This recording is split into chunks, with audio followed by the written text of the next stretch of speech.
Tantor Audio, a division of recorded books, presents Age of Emergency, Living with Violence at the End of the British Empire, by Erik Linstrum, narrated by Mike Cooper. Introduction. The wars were like a mist. For one Yorkshire woman in the 1950s, the violent end of the British Empire was never entirely out of mind. A January day in 1953 began with breakfast in bed, then got up and pottered around, Mary Towler noted in her diary. Things in Kenya seemed very grim. On another winter's day, 5 years later, she spent some time in the garden. Cyprus seems to have quieted down for the moment, one miniature daffodil in bloom. 9 months after that, she watched her husband go off to London on the early train, then wondered whether there's some truth in the stories of Cypriot suspects not being treated well. You've only got to listen to ordinary people saying what they would do to the Cypriots. The banality of the everyday, domestic chores, blooming flowers, the comings and goings of friends and relations mingled with fleeting but uneasy acknowledgments of war in the colonies. If every diary is a performance, Mary Towler's was no exception. The mass observation project that invited Towler to chronicle her thoughts was itself designed to produce a certain idea of everyday life, a collective identity forged through the reception and reworking of mass media. For that reason, her diary can provide few definite answers about the experience of decolonisation in Britain. It can, however, raise questions. How did she learn about the distant colonial wars whose twists and turns she recorded? Was it lack of information or lack of interest that marked the limits of her knowledge? If anything troubled her for more than a moment, was it the seeming endlessness of war, the brutality committed in Britain's name, or the long, slow retreat of empire itself?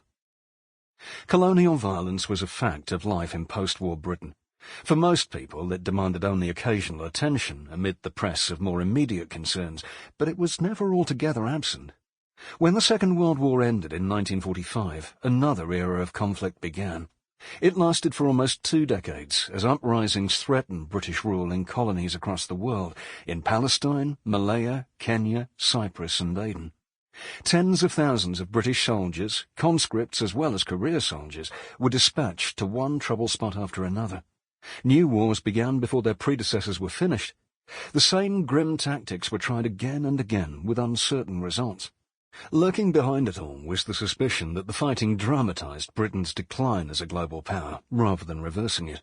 For the British people, colonial war was not a series of events so much as an atmosphere, geographically diffuse, morally problematic, impervious to neat endings or declarations of victory. What novelist Graham Greene wrote from Malaya in 1950 could stand as an epitaph for the age. The war was like a mist. It pervaded everything. It sapped the spirits. It wouldn't clear. There were other threats to peace in those years, including the Korean War and the nuclear rivalry of the Cold War, but the seeming endlessness of war in the colonies solidified a sense that the stability promised in 1945 had proven illusory. As a Lancashire woman asked her diary in 1948, after hearing the latest news from Palestine, another lot of youngsters growing up, for what? To go through all war's danger and agony again? She could not help thinking that the war is not yet over, it's only a lull. When a University of London sociologist carried out a study of English teenagers in 1956, she asked them to write essays from the perspective of their older selves, to look back over your life and say what has happened to you. Several responses referred to colonial war. One envisaged a thrilling, though treacherous, spell as a soldier in Cyprus, chasing bomb-throwing terrorists through the winding back streets of Nicosia and narrowly missing an assassin's bullet. Another darkly predicted that the effort to maintain imperial power by force would be futile. By now Britain had lost nearly all her empire, the student wrote. I'm glad my days are to an end, because this world is full of fear and trouble. For some, imperial decline was synonymous with racial decline. Visiting the common room at Nuffield College, Oxford, in 1953, business leader Raymond Street noted a sense of foreboding shortly after the outbreak of the Mau Mau rebellion in Kenya. Street and his host shuddered at the thought of millions of primitive, uneducated Africans on the march and worried that once the tide was blown up by a heavy wind, it could sweep all the defences aside. Newspaper magnate Lord Beaverbrook, tipsy at a country house party 4 years later, was gripped by racial melancholy after noticing a First World War-era atlas on his bookshelf, "Red everywhere," he exclaimed. "Britain ruled the world." Then he turned the page to an image of stereotypically primitive-looking Africans. "Savages," Beaverbrook shouted. "We've given it all to them." The question was whether the waning of British power should be accepted with fatalism or resisted with force. Public opinion reports from Conservative Party agents across the country showed broad support for military action to prop up imperial power. The muscular language favoured by Tory operatives hinted at the political dividends they sensed in an ongoing war for empire. They saw firm action in Malaya as a popularity booster for the new Churchill government in 1952, tough policy in Kenya as a safe position later that year, and strong action in Cyprus as a political winner in 1955.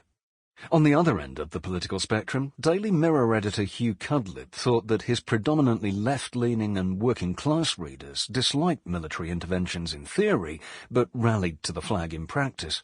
Once British troops were in the field, he observed, they were all for bashing the Wogs. Electoral history seemed to confirm those judgments. The governing Conservative Party won easy victories in 1955 and 1959, despite efforts by some Labour campaigners to portray them as callous warmongers. The 1959 election, which took place just 7 months after colonial guards beat 11 African prisoners to death at a detention camp in Hola, Kenya, dealt an especially harsh blow to hopes for a collective rejection of colonial violence. The nascent industry of opinion polling detected no groundswell in that direction either. A 1953 Gallup poll found that 41% of respondents approved of the government's handling of the Mau Mau uprising, while 23% disapproved and 36% did not know. Even those figures almost certainly underestimate the popularity of colonial war, because some who expressed disapproval favoured more harshness rather than less. In a 1956 poll that found 51% of the sample dissatisfied with government actions in Cyprus, only 20% judged them too severe, while more than twice as many, 44%, found them not severe enough. Backing for greater severity cut across party lines, including 37.5% of Liberals, 40.5% of Labourites, and 50% of Conservatives. But if war for empire could draw on powerful reserves of nationalism, racism and jingoism, other sentiments were always present too. Anxiety, guilt, shame and confusion shadowed the waging of war in the colonies, a tumultuous inner life of decolonisation. Amid broad support for colonial war, Conservative Party agents nervously registered signs of disquiet. An internal public opinion report in January 1954 described a feeling of uneasiness over Kenya in the London area as press reports of alleged ill-treatment of Mau Mau suspects by British soldiers were causing concern. Victories over insurgents, if they could be termed victories at all, inspired ambivalence rather than triumphalism when they finally arrived. With the announcement of a conclusion to the Cyprus conflict in 1959, Tory operatives detected relief, along with suspicion that a settlement of this sort might have been reached earlier and the lives of many British soldiers and civilians saved. The uncertainties in public opinion reflected deeper tensions. Wars against brutal terrorists were being fought with brutal methods. Wars to defend empire concluded with the dissolution of empire. Some voices, to be sure, were outraged rather than ambivalent. "I'll tell you now what I find very painful in the daily papers. Our war in Cyprus," novelist John Cooper Powys exclaimed in 1955. "Why the hell don't we clear out of Cyprus, as we did out of the Sudan and the Nile and India?" Strains of anti-colonial and anti-war politics, isolated or co-opted during the Second World War, acquired new life with the moral shocks of counterinsurgency. When an acquaintance dismissed the Hola massacre on the grounds that the victims were probably murderous insurgents, Liberal MP Violet Bonham Carter retorted that the character of the victim was irrelevant. It is the degradation of those who were able to beat them to death which matters. For others, brutality proved unsettling on account of geopolitical degradation more than moral degradation.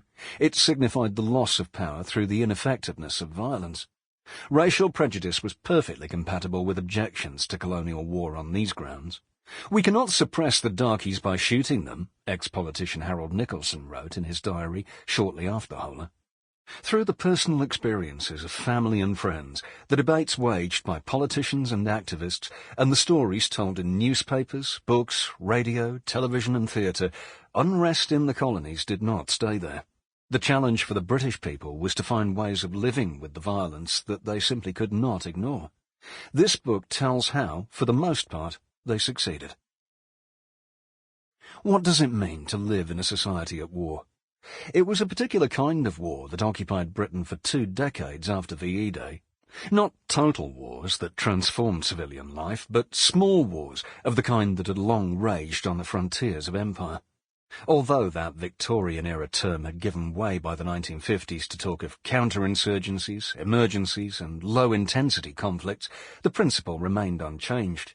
It was guerrilla fighters or insurgents who challenged British rule, not professional armies trained on European lines and equipped with the latest technology.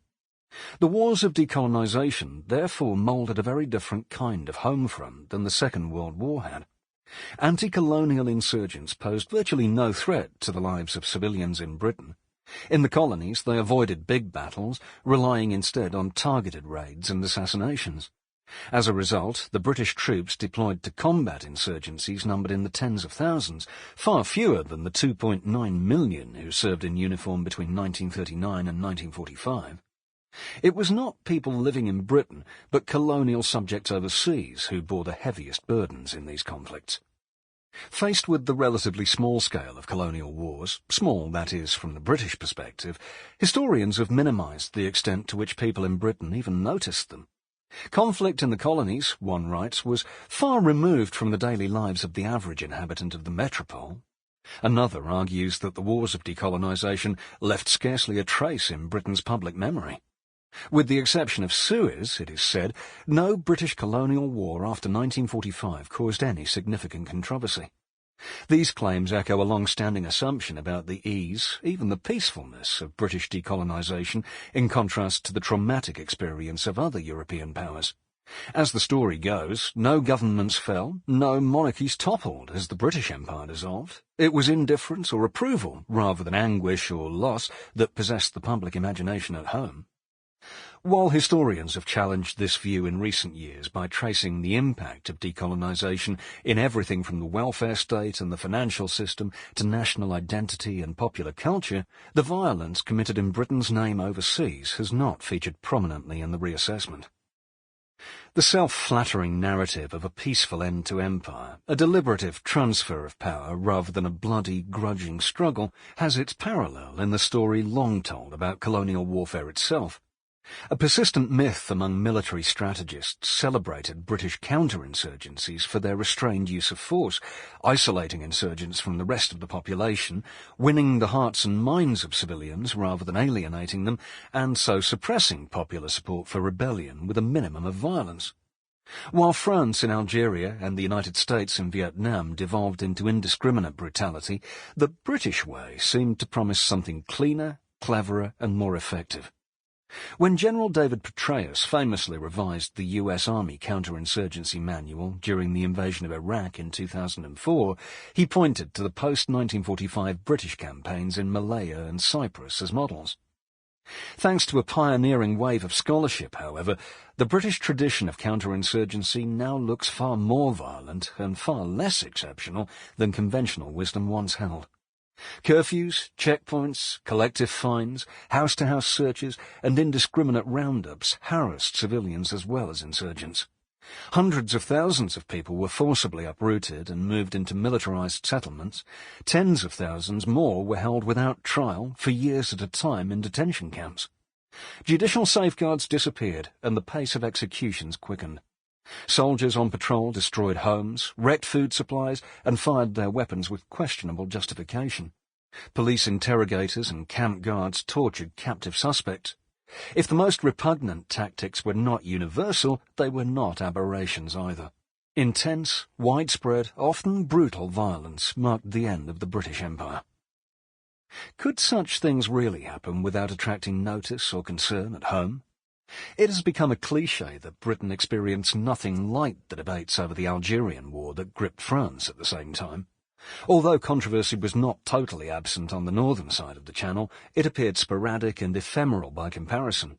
Momentary outbursts arose from a few well-publicised incidents, such as the Hola massacre. Why the systemic violence, affecting thousands more colonial subjects for years at a time, caused little apparent disquiet has been explained in various ways. Some insist that Britain's wars really were smaller, quieter, and less brutal than those of other colonial powers. Others suggest that imagery in press coverage and popular culture showing English-style domestic life under siege from bloodthirsty insurgents made Malayan planters and Kenyan settlers more sympathetic figures than their equivalents, the Pieds Noirs in Algeria. But the most common explanation for complacency about colonial violence is also the most straightforward. The British public did not really know what was happening. Critic Paul Gilroy memorably argued that the violent, dirty and immoral business of empire was repressed and buried, generating a hidden, shameful store of imperial horrors. It is only today becoming clear, one historian writes, how much information about the seamy side of empire was kept from people at the time. Others argue that the abuses of decolonisation were hidden from view, or at best dimly understood.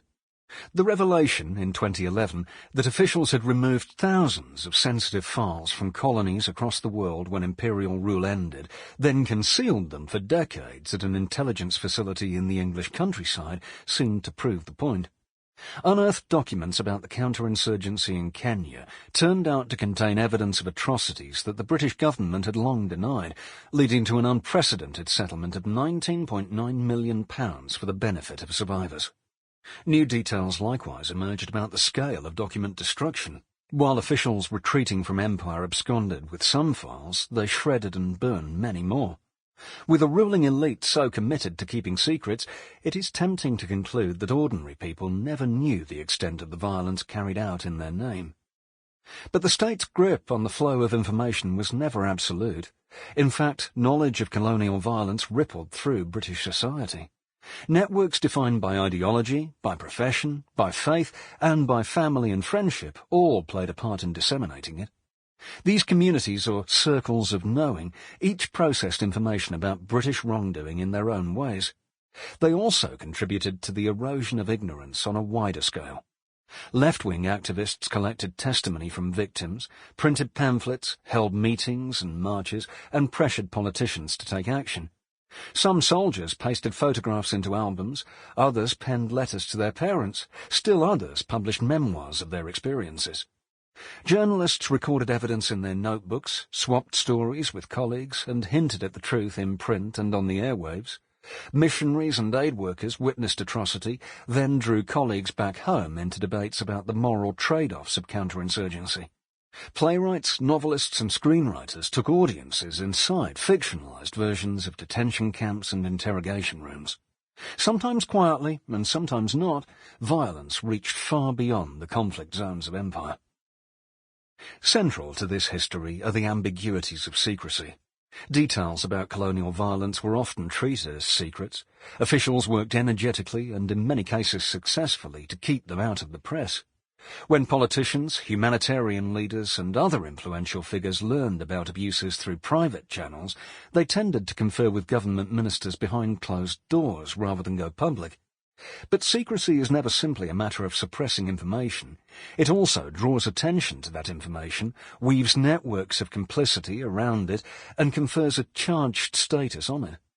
One reason for this is that the disturbing accounts that did emerge into public view were all the more shocking because others were kept quiet. Another is that the never-ending work of managing secrecy, policing the boundaries of what could or should be disclosed to the public, was never itself a secret. Bureaucrats, reporters, missionaries, soldiers, settlers and other intermediaries found themselves in the position of having to decide whether they should publicise what they knew or stay silent. This is the paradox of secrecy in a liberal society. As historian Tom Crook puts it, citizens know what they cannot know. Even if information deemed secret by the state is never disclosed in its fullness, liberal subjects can nonetheless glimpse something of its existence.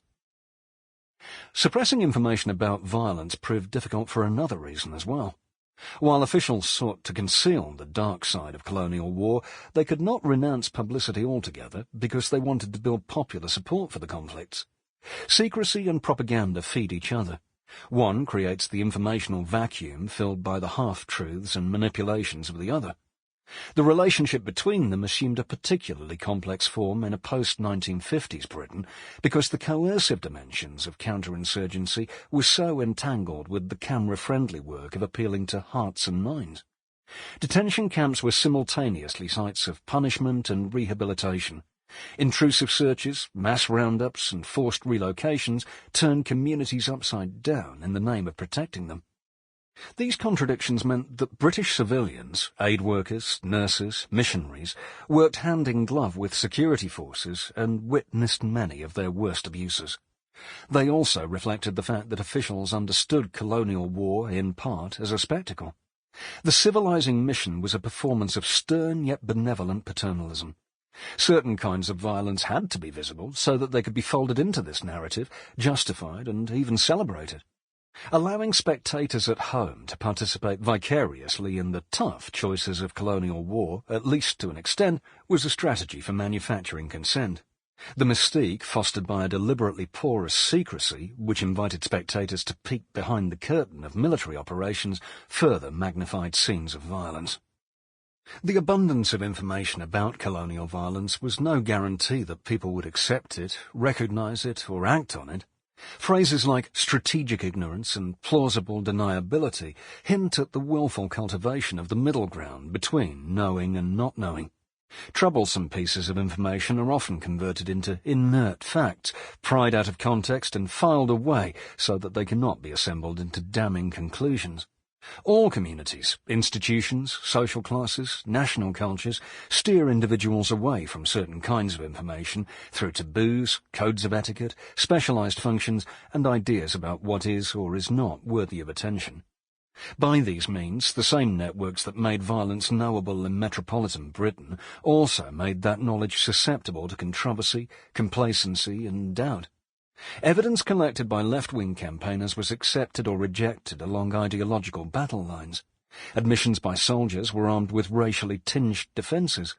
Missionaries and aid workers, identifying with the authorities on whom they depended for access and funding, explained away malfeasance as a necessary evil.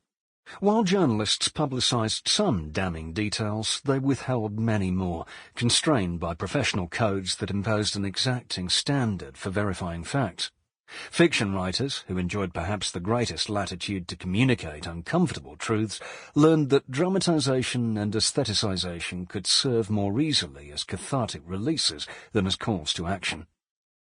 It is now a commonplace that representations of violence induce passivity, apathy, voyeurism, and desensitization instead of raising political consciousness. But the ethical frailty of the spectator or information consumer cannot be understood in isolation from constraints on information producers. Because of their location in the imperial power structure, those who had the clearest view of brutality also felt the strongest pressures to downplay or justify it. The circumscribed morality of institutions and professions, the military, the civil service, the press, the churches, the aid organisations, was always shaping knowledge about violence. Abstract questions of right and wrong slipped quickly into murkier dilemmas about burdens of proof and standards of evidence, about where responsibility should be assigned and who should do the assigning, about the trade-offs between working within the system and criticising it from outside. In some ways, this history follows an influential claim about the relationship between violence and modernity. Since the Holocaust, many thinkers have observed that modernity itself makes atrocities possible. By fragmenting responsibility across specialized roles and compartmentalized institutions, by insulating perpetrators from the flesh and blood consequences of their actions, by transforming unsettling face-to-face encounters into remote, impersonal and anonymous acts. Technology, bureaucracy and other hallmarks of modernity did furnish resources for the normalization of colonial violence, but they also made violence a problem to be reckoned with in the first place. While some technologies, like aerial bombardment, put war at a distance, others, like the postal service and the television, drew it closer. Even as institutions filed evidence of violence away, they also transmitted it across time and space. Far from evading a sense of involvement in colonial violence, people in Britain were repeatedly confronted by it, as the networks of imperial modernity brought them into vivid contact with the front lines. Rather than avoiding the question of complicity altogether, they had to constantly struggle with it to justify their response or the absence of one. Several tactics of accommodation made this task easier. Some contemporaries cast doubt on facts about violence, others distinguished between knowledge of violence and the duty to act on it, dwelling on the undesirable or unanticipated consequences of intervening against authority. Still others celebrated visions of racial struggle or aestheticized the grim fatalism of dirty wars. The sheer variety of these approaches makes clear that the state was not the only, and perhaps not even the most important, force in constructing knowledge about violence. Concepts such as secrecy, censorship and propaganda, the keywords of a state-centered information economy, obscure a vast terrain of more complex attitudes. Cultivated by individuals and institutions of all kinds, the grey areas of uncertainty, ambivalence and rationalization structured responses to colonial war. Resistance to uncomfortable knowledge is often glossed as denial. In the most expensive definitions, denial can be individual or social, conscious or unconscious, cognitive, affective or behavioral, or factual, it never happened, interpretive, it's not like that, or implicatory, so what if it was like that? In this way, almost any kind of willful ignorance or motivated reasoning can be glossed as denial. One reason that this book invokes denial sparingly is to avoid this sort of conceptual inflation. No master concept can capture the variety of tactics used to contain knowledge about violence. If any idea comes close, it is disavowal, which can imply the rejection of meanings rather than the erasure of perceptions. In colloquial speech, denial carries a sense of detachment from reality, as in the insult that someone is in denial. Learning to live with violence was, by contrast, a conscious process, a confrontation with uncomfortable truths that could be minimized in various ways, but never fully suppressed. The forms of violence employed by the British Empire in the 1950s were hardly new. Torture was common practice among colonial authorities in India from the 18th century. The indefinite confinement of suspect populations in detention camps had a long history too, most notoriously during the Anglo-Boer War in South Africa at the start of the 20th century. Dropping bombs to render wide areas uninhabitable was standard procedure in Iraq, Sudan and Waziristan between the world wars. The counterinsurgency playbook for ground forces travelled from the late Victorian northwest frontier to interwar Palestine and beyond. Underlying all these practices was a willingness to resort to exemplary, extrajudicial and spectacular violence that did not clearly distinguish between combatants and civilians. Sometimes cited as an explanation for infamous events like the Amritsar massacre of 1919, this mentality was in fact normal rather than exceptional for the modern British Empire. The particular ferocity of conflict in the 1950s arose from the entanglement of imperial ambitions projected from London with local struggles for power and resources. This book concentrates on 3 colonial wars in Malaya, Kenya and Cyprus because their brutality attracted the most sustained attention in Britain and because the use of the same counterinsurgency playbook in each case produced a common vocabulary of criticisms and defences. While these insurgencies differed in their origins and aims, all represented dire threats to imperial rule and were drawn into the same global story of violent repression.